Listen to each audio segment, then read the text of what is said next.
The Intelligent Investor by Benjamin Graham. Read by All in One Channel. First sentence summary. The intelligent investor explains value investing, which is focused on generating steady, long-term profits by ignoring the current market and picking companies with high intrinsic value. Benjamin Graham would easily be the most famous investor of the 20th century. If it weren't for his student Warren Buffett, likely the only person to surpass him in investing brilliance. Coming from poverty, he became an excellent student at Columbia and upon graduation started his investing career with a job on Wall Street. He wrote down his investing principles in 1949 inside The Intelligent Investor, which Warren Buffett calls the best book on investing ever written. Here are 3 key lessons from Graham's book to help you start investing. 1. There are 3 principles to intelligent investing. Analyze for the long term, protect yourself from losses, and don't go for crazy profits. 2. Never trust Mr. Market. He can be very irrational in the short and medium term. 3. Stick to a strict formula by which you make all your investments, and you'll do fine. Ready to become an intelligent investor?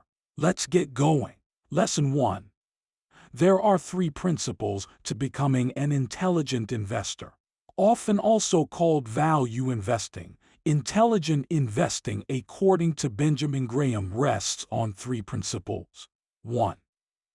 An intelligent investor always analyzes the long-term evolution and management principles of a company before investing. 2. They always protect themselves from losses by diversifying investments. 3.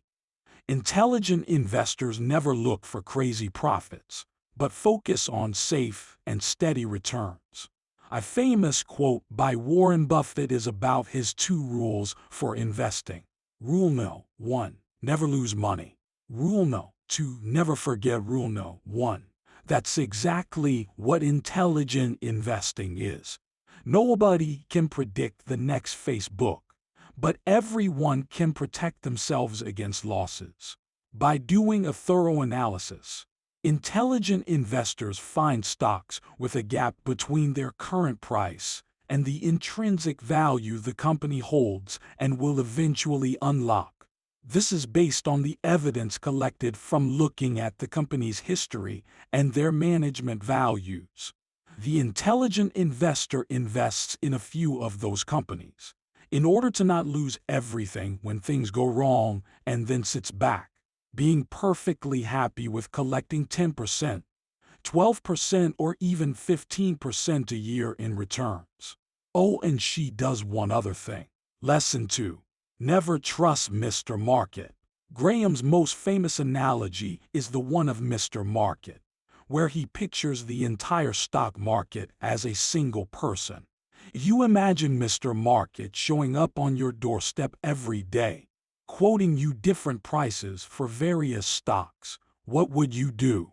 According to Benjamin Graham, you'd be best off ignoring him altogether, day in and day out.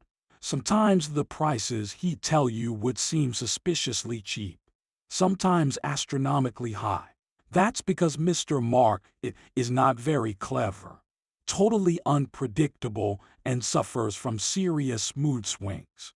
For example, about a month before a new iPhone is released, stocks rally while people queue in line in front of the Apple Store.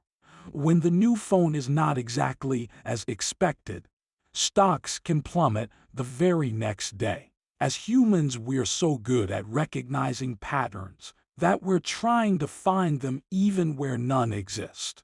That's why a stock price that's been going up for 10 days must go up further, which is of course not true. You want to be an intelligent investor. Rely on your own research and ignore the market altogether. Lesson 3.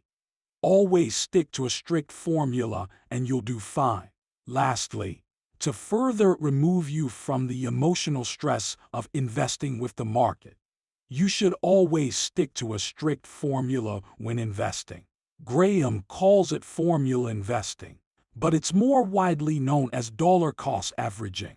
What it means is that you simply set a fixed budget you're going to invest every month or quarter, and then invest that into the stocks you've previously picked no matter the price. For example, I invest 10% of my income every month.